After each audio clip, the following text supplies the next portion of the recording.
नमस्कार मित्रों, मैं हूं श्याम पचौरी और आज फिर आपके सामने एक नई कहानी लेकर उपस्थित हुआ हूं। मैंने सुना है किसी राज्य में राजा को एक सलाहकार की आवश्यकता थी और उस सलाहकार को नियुक्त करने के लिए राजा ने 3 प्रतियोगिताएं आयोजित की। तो उनमें से जो 2 प्रतियोगिताएं थीं, वो पहली प्रतियोगिता थी शेर के साथ में लड़ाई, जो कुछ प्रतियोगियों ने पार की, और दूसरी प्रतियोगिता थी किसी उफनती हुई नदी को तैरकर पार करना, वो भी बहुत सारे प्रतियोगियों ने पार की।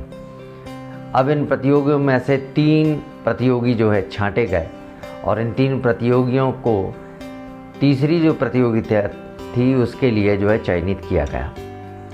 इसके लिए उन तीनों प्रतियोगियों को एक कमरे में बंद कर दिया गया और बंद करने के उपरांत उस कमरे में एक बहुत बड़ा ताला जो है वो लगा दिया गया। उस ताले पर बहुत सारे अंक और आकृतियाँ और चित्र बने हुए थे और उनसे कहा कि प्रातः काल तक आपको इस कमरे से बाहर आना है।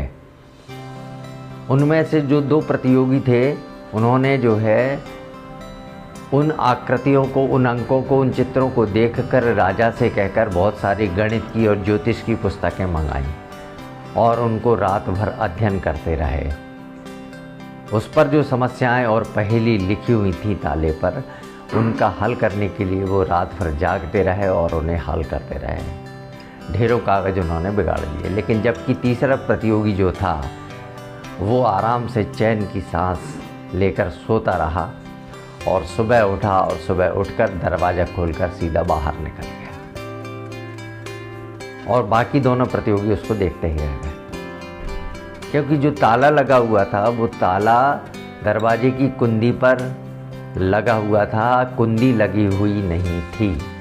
दरवाज़ा ऐसा ही अटका हुआ था और ताला उस पर लटक रहा था, अर्थात वहाँ पर समस्या थी ही नहीं, दरवाज़ा पहले से ही खुला था।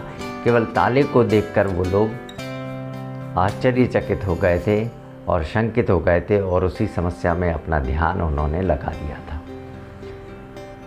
इस कहानी से हमको संदेश ये मिलता है कि हम भी कुछ ऐसी समस्याओं पर अपना ध्यान केंद्रित कर लेते हैं जहां वास्तव में समस्याएं होती ही नहीं हैं।